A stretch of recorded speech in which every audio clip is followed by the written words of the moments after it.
Iran और Israel लंबे वक्त से एक दूसरे से प्रॉक्सी वार लड़ रहे हैं। हालांकि दोनों मुल्क के बीच कभी सीधे तौर पर बड़ी जंग नहीं हुई है। ईरान पर इल्जाम है कि वो अक्सर हमास और हिजबुल्लाह जैसी तंजीमों के जरिए इजराइल या उसके एम्बेसी पर हमले करवाता है। वहीं इजराइल इन हमलों का जवाब सीधे तौर पर हमास, हिजबुल्लाह या ईरानी ठिकानों पर हमला कर देता है। लेकिन दुनिया फिलिस्तीन में हमास के नाम पर इजराइल के वहशियाना हमले को करीब 10 महीने से देख रही है। ईरान और इजराइल के बीच इसी साल अप्रैल में कशीदगी बढ़ी थी। दरअसल 1 अप्रैल को इजराइल ने सीरिया में ईरान के एम्बेसी के पास हमला किया था। इसमें एक टॉप कमांडर समेत कई अफसरान मारे गए थे। इजराइल की इस कार्रवाई के जवाब में 12 दिन बाद 13 अप्रैल को ईरान ने इजराइल पर 300 मिसाइलों और ड्रोन से हमला किया था। दूसरी अहम बात, हमास के नाम पर इजराइल गाजा में बेकसूरों की लगातार जान ले रहा है, जिसकी मुखालिफत दुनिया में ईरान अकेले खुलकर कर रहा है।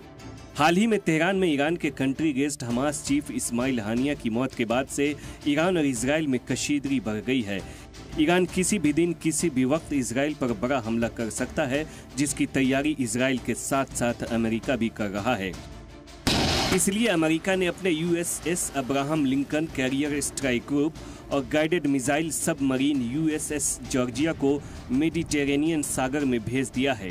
इजराइल की हिफाजत के लिए अमेरिका खुलकर ईरान से मुकाबला करने को तैयार नजर आ रहा है।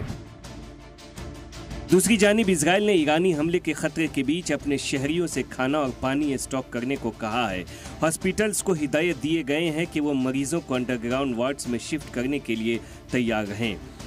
7 अक्टूबर 2023 को इजराइल पर हुए हमले और गजा पर चल रही इजराइल की जवाबी कार्रवाई के बाद ये पहला मौका है जब इतने बड़े सतह पर इलाके में फौजी लामबंदी चल रही है।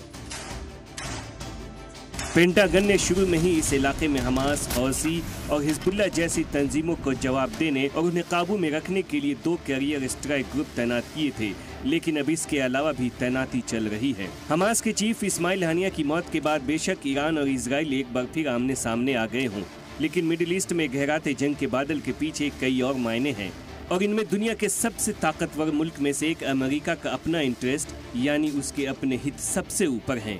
इसके अलावा अमेरिका ने तुर्की और दूसरे इत्तेहादियों से कहा है कि वो ईरान के साथ ताल्लुकात का फ़ायदा उठाते हुए ईरान को कायल करें कि वो इजराइल पर जवाबी हमला करने से रुक जाएं। यानी अमेरिका एक तरफ इजराइल के साथ मिलकर ईरान को घेरने की पूरी तैयारी कर रहा है, तो वहीं ईरान को हमला न करने के लिए भी मनाने की कोशिश कर रहा है। सलाम टीवी के लिए नदीम अहमद की रिपोर्ट।